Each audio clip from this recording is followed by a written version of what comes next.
l'émission Parole de femmes. Nous poursuivons notre semaine sur les jeunes couples et nous sommes avec notre invitée Nifa. Bonjour Nifa, tu vas bien? Bonjour Annabelle, ça va très bien. Bonjour Nifa. Regardez comment Nifa est magnifique. Oui. Aujourd'hui, c'est de la tête aux pieds. Hein. Ouais, on le souligne quand même. Vraiment, tu es magnifique. Princesse Nifa. Princesse Nifa. Princesse Mathilde, ça va? Oui, ça va très bien, merci. Non, c'est Reine Mathilde. C'est Reine Mathilde qui est... Oui. Ah, ce n'est pas pareil. C'est à cause de l'âge que tu dis ça? Je voudrais des problèmes. Moi non plus, mais toi, tu en as. En tout cas, merci à toi, Nifa, d'être avec nous pour toute cette semaine. On parle des défis du jeune couple parce qu'on croit que Dieu a un bon plan et des conseils à partager aux jeunes couples. C'est un moment un peu décisif dans la vie et quelquefois, on part un peu du mauvais pied et quelquefois, quand ces choses ne sont pas réglées, des choses qui pouvaient être anodines sont pas réglées et puis on se retrouve 20 ans plus tard avec ces problèmes qui ont pris vraiment des proportions énormes et en fait, on en revient juste à la base, la première dispute, les premières incompréhensions qui n'ont jamais été réglées. Et je crois vraiment que Dieu veut parler aux jeunes couples pour réinstaurer la paix et aussi pour renouveler l'intelligence, qu'il y a des choses qui peuvent être faites et des bonnes choses pour que ce soit une saison en fait où on va porter du fruit, une saison dans laquelle on va aussi pouvoir prospérer. Parce qu'on entend souvent dire « Ah oui, on entre dans le mariage, fini la liberté, la corde au cou, etc. » Quelquefois, c'est caricatural, mais quelquefois, il y en a vraiment, c'est pour eux, le jour où ils se sont mariés, ça a été un peu la fin d'une vie. Mais c'est, comme tu l'as dit Mathilde dans la semaine, c'est le début d'une autre aventure et on croit que Dieu a des choses à partager à travers toi, notamment Nifa. Et puis, on va parler aujourd'hui des enfants, comment gérer l'arrivée des enfants. Et ça fait 4 ans que vous êtes mariés avec Joey et vous avez déjà eu 2 enfants. Je dis déjà parce que pour moi, ça fait 16 ans et arrêté à 1. Vous nous avez déjà dépassé. Donc, vous avez eu 2 enfants assez rapidement après le début du mariage, finalement. Et donc, j'imagine que ça a été... ça a changé votre vie et vous avez dû, encore une fois, vous réajuster, trouver un nouvel équilibre. Donc, tu vas pouvoir nous en parler aujourd'hui dans Parole de femmes. Comment est-ce que vous avez fait pour bien gérer l'arrivée de ces 2 petits-enfants? Tu peux nous dire peut-être quel âge ils ont aujourd'hui? Oui, alors ma première, Emily Jane, elle a 3 ans aujourd'hui. Et mon deuxième, Joey Kennedy, il a... C'est un nom présidentiel. Un nom présidentiel. Il a 10 mois. Oh. Voilà, donc ça fait pas longtemps. Exactement, merci. Et oui, effectivement, l'arrivée des enfants, ça vient, je dirais pas déstabiliser le couple, mais vraiment, ça amène beaucoup de changements. Ça amène beaucoup de changements. Et nous, personnellement, dès qu'on s'est mariés, on avait déjà à cœur d'avoir des enfants. Donc, on n'a pas nécessairement eu de moment d'attente. Et même une fois que j'ai accouché la première, on était déjà prêts pour le deuxième. Vraiment, on s'est jamais dit oh non, on va attendre ou quoi que ce soit. Pour nous, c'est go, go, go et jusqu'à temps que cet esprit nous dise. Voilà. Mais malgré le désir qu'on avait d'avoir des enfants, lorsque ma fille est arrivée, vraiment, ça a créé un petit bouleversement, si je peux dire ça comme ça. Parce que déjà, personnellement, en tant que femme, je suis très, très active. Quand je dis active, c'est vraiment au niveau professionnel. Je suis vraiment axée sur ma carrière, si je peux dire ça, et vraiment sur ce que le Seigneur m'appelle à faire. Et je suis très passionnée par tout ce que je fais. Donc, avant d'avoir ma fille, je maquillais beaucoup. Vu que tous les week-ends, toi, tu étais presque tous les week-ends, c'est ça. Je maquillais les mariés, je maquillais à gauche, à droite. J'avais toujours tout plein de contrats. Et mon mari aussi, il était dans l'événementiel parce qu'il est animateur d'événements. Donc, MC, comme on dit dans certaines places. Et donc, les week-ends, on était toujours très, très occupés. Sans parler du fait qu'on servait dans nos églises, comme on l'a dit hier dans l'émission précédente, on est très actifs à l'église. Donc, vraiment, on a toujours été super, super occupés. Et mis à part le maquillage, comme vous savez, je fais aussi des conférences. Donc, vraiment, mon horaire est assez chargé.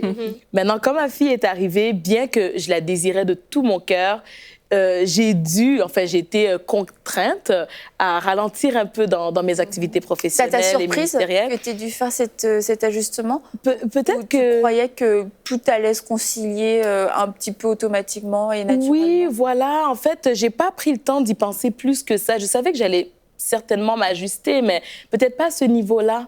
Parce que, je veux dire, il y a eu des moments où elle faisait passer nuit. Il y a eu des moments où, surtout avec les coliques, je me rappelle, elle pleurait beaucoup. Donc, c'était rendu difficile. Et quand elle était bébé, évidemment, on n'allait pas directement l'abandonner dans une garderie. Donc, il fallait que je sois très présente. Et peut-être que je me disais, vous savez, quand elle va siester, eh bien là, je vais pouvoir continuer à travailler, mais les siestes duraient... Ah ouais, elle va siester. Ça durait pas aussi longtemps.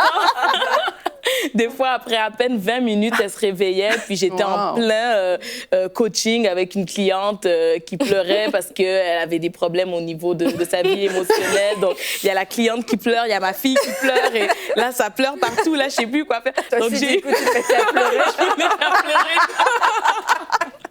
C'est la solution. Voilà.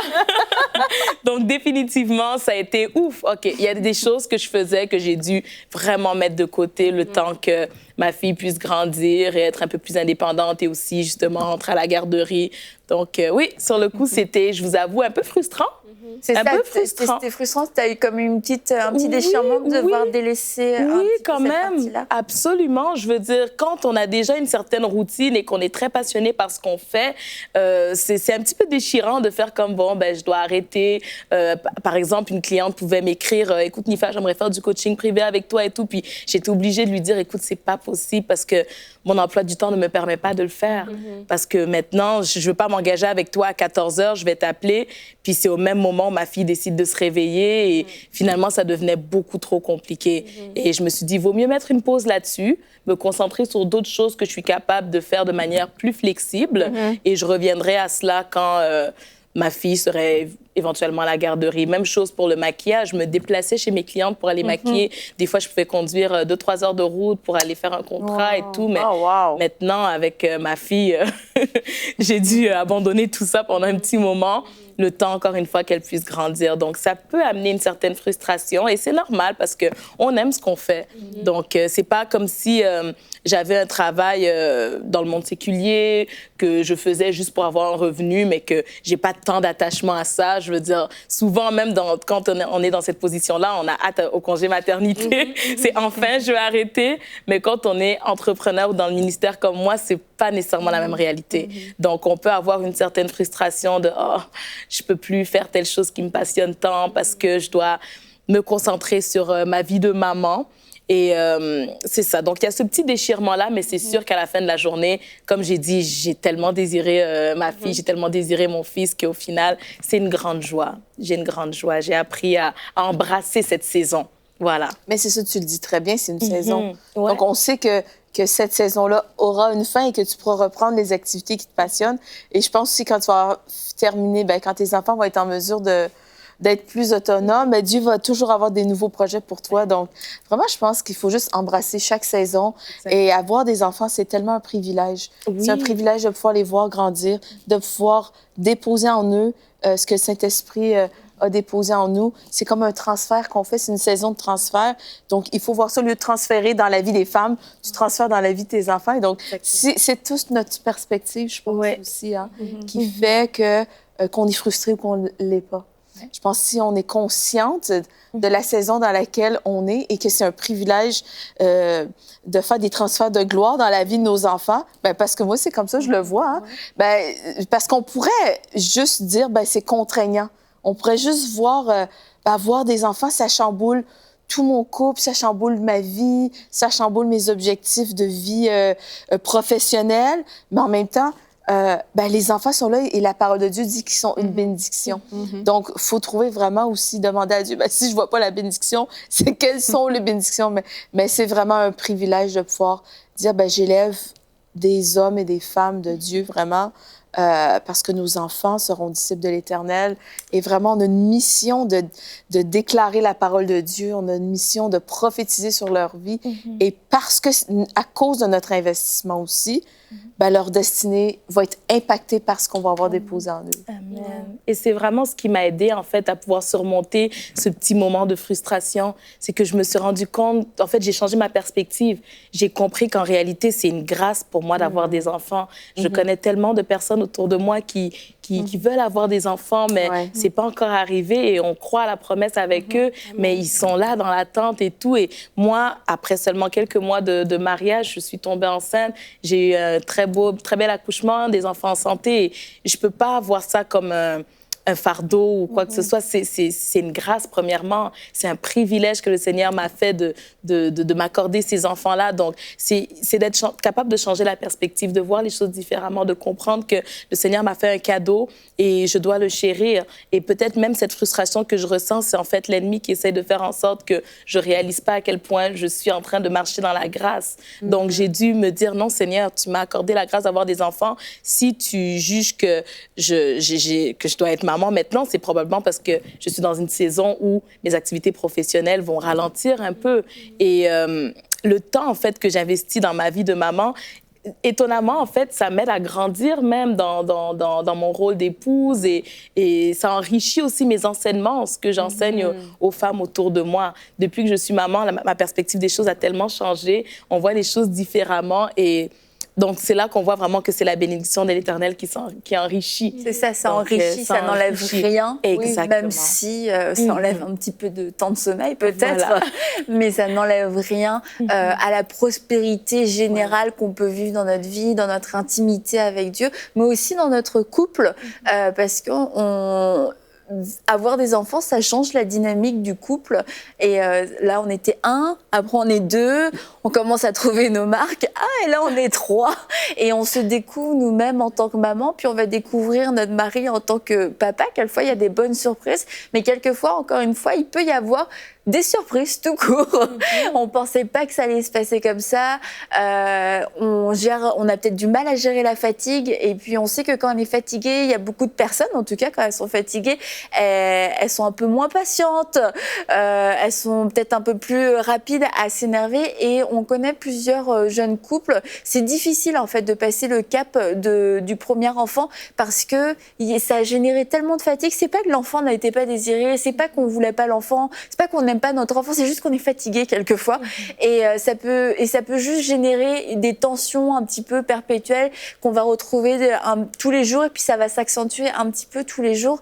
Et comment est-ce qu'on peut faire pour ne pas rester dans cette situation en fait?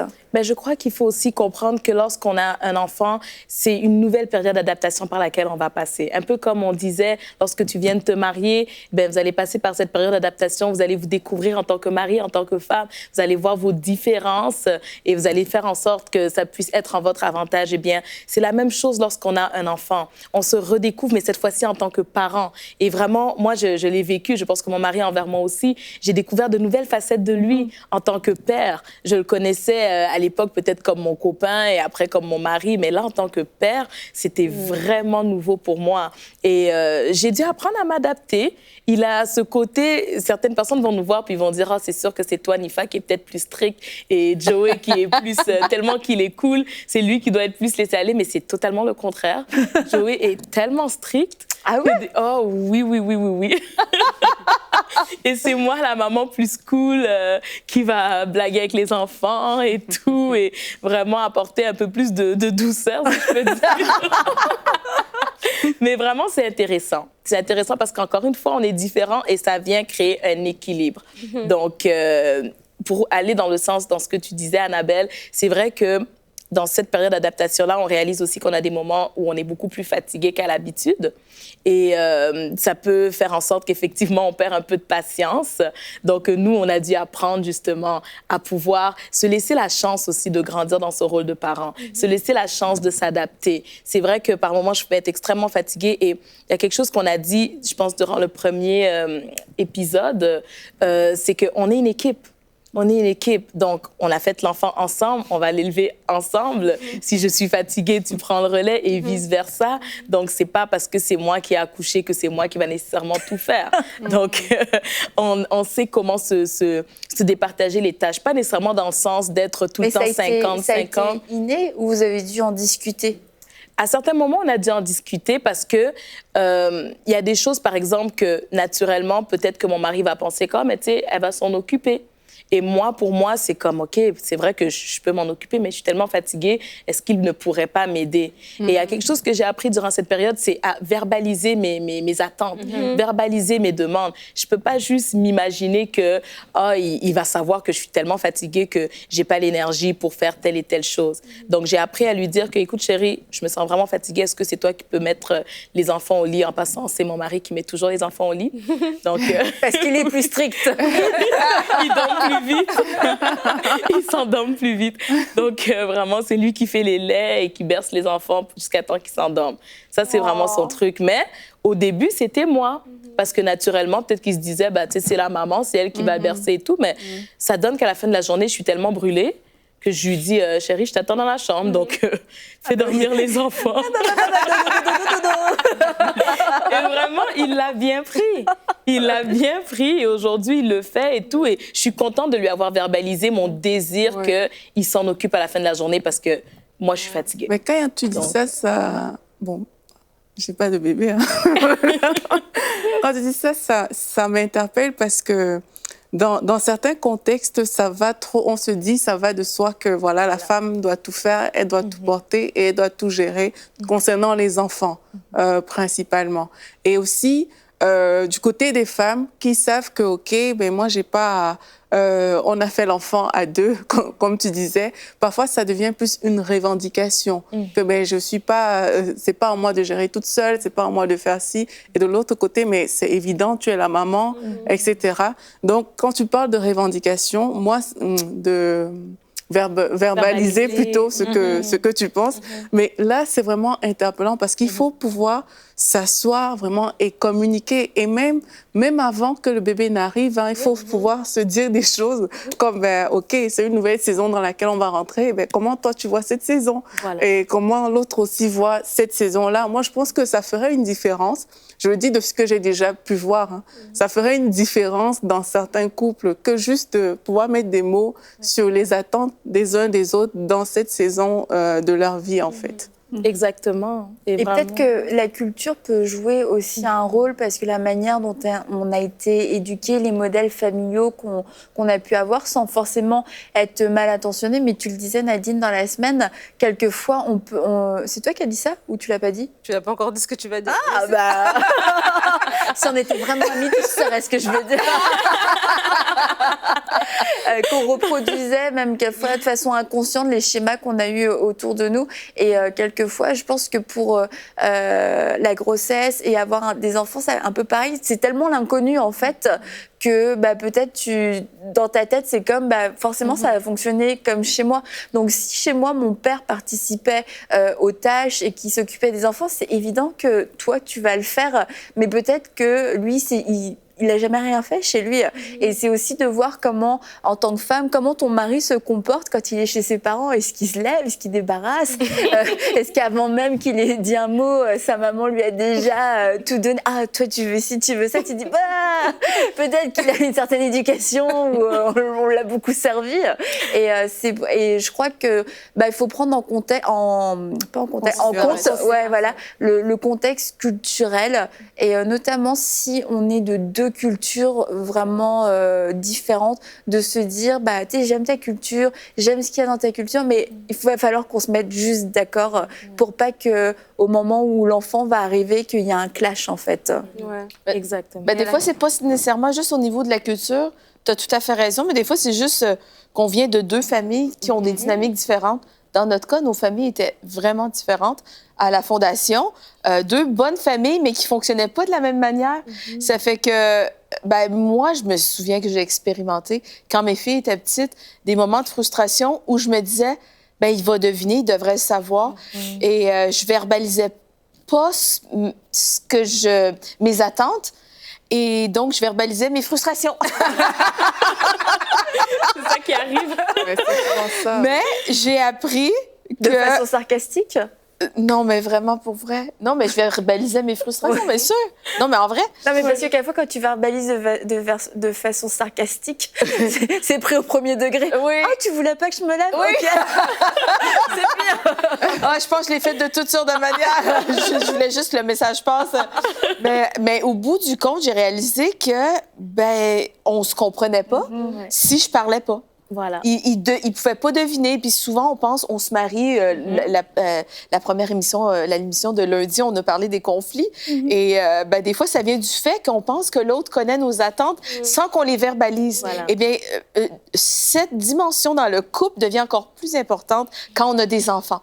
Parce que vraiment, c'est ça, il y a des moments de fatigue. Et plus on est fatigué, la frustration, on peut être irritable, juste une petite étincelle, ça allume un feu ardent, incroyablement gigantesque.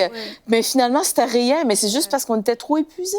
Donc, je pense vraiment que c'est important de verbaliser nos attentes et même peut-être avant d'avoir des enfants, de discuter comment on voit l'éducation des enfants, la répartition des tâches, si on vient des milieux ou des cultures différentes. Je pense que c'était important de s'entendre là-dessus, que les deux, on dise nos attentes. Parce que souvent, c'est ça, nos frustrations viennent des attentes non rencontrées. Exactement. Moi, Jérémy m'avait dit, je ne changerai pas de couche. Et il l'a fait. Clair. Donc, c'était une bonne surprise. Ben, voilà.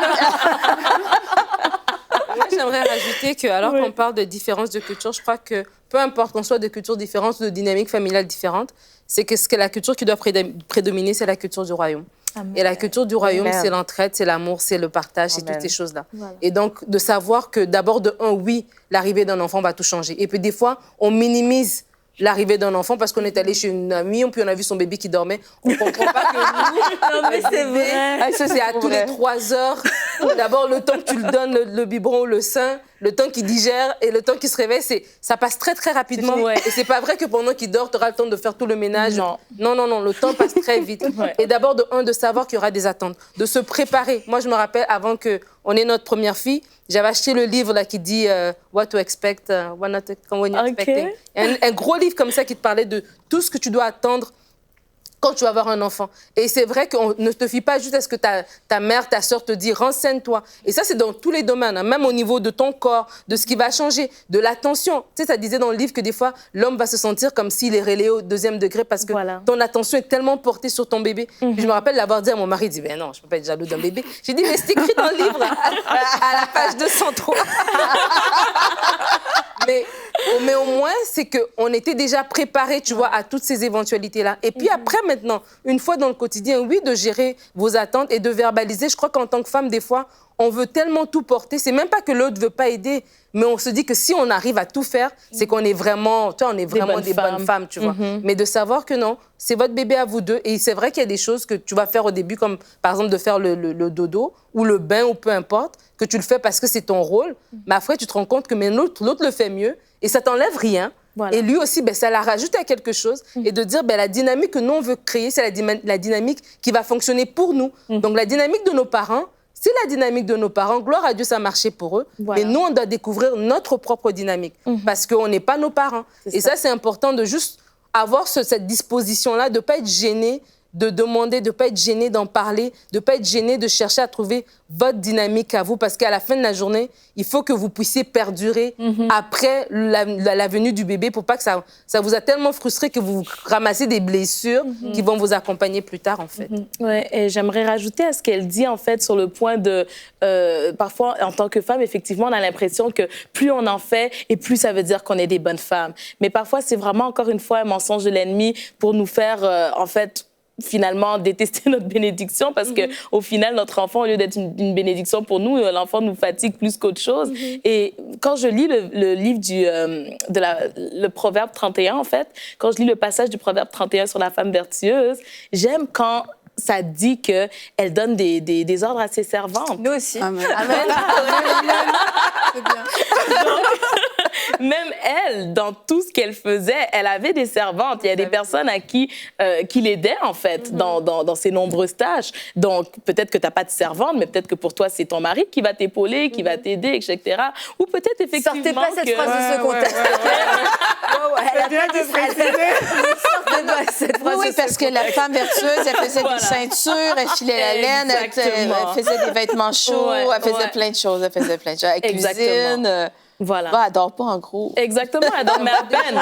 Oui, c'est ça, de savoir déléguer. Ouais, de savoir déléguer. L'arrivée de l'enfant est arrivée, vous vous rendez compte, c'est vrai, je suis tout le temps fatiguée. Mais t'as peut-être une sœur, voilà. une maman à l'église qui dit, exactement. Moi, je peux venir chez toi garder 2 heures. Ben, ces 2 heures-là te permettent à toi de dormir, d'aller prendre une marche, de prendre du temps avec ton mari. En fait, c'est ça, de savoir avoir de l'aide, en fait, de ne pas avoir peur de demander de l'aide pour pouvoir passer et vraiment prendre... enjoy et vraiment profiter de cette période de l'arrivée de l'enfant. Exactement. De laisser aussi le père s'impliquer parce que, comme on dit quelquefois, on pense qu'on l'a tellement, le truc de la maternité, c'est la mère, tu connectes tellement avec ton bébé. C'est mon affaire, c'est pour la tienne. Tu sais comment tout organiser sa journée, tu connais ses besoins, etc.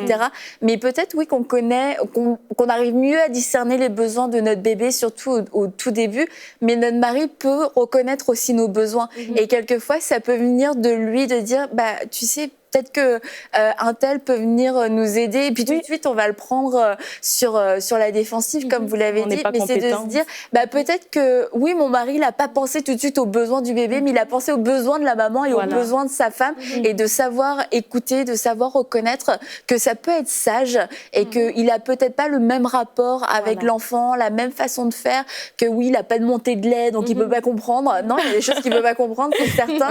Mais on a autant père que mère, on a un rôle à jouer dans l'éducation et quelquefois on veut exclure le papa et puis on veut juste lui donner des choses, c'est genre de temps en temps on lui jette ça à la figure, mais c'est vraiment d'avoir d'être ensemble dans cette aventure, ensemble dans ce qu'on est bon à faire et vraiment je crois que le papa est un élément clé pour déceler le besoin de la maman parce qu'on a peut-être tendance à s'oublier, ça peut être nocif pour le couple. Et en fait, le mari est comme une alerte à ce moment-là pour dire hey, le couple existe encore. Voilà. Et puis, tu sais, c'est pas parce que pendant 1 heure, on va le laisser, pas tout seul, mais on va le laisser avec à ta maman ou avec ma maman, que tu es une mère indigne. Exactement. Et ça, c'est vraiment, je crois, un des rôles, en tout cas, que le mari peut avoir, mais qu'on ne peut ne pas respecter à ce moment-là parce qu'on est tellement focalisé sur les besoins du bébé. Exactement. En fait, c'est vraiment ça le point, c'est que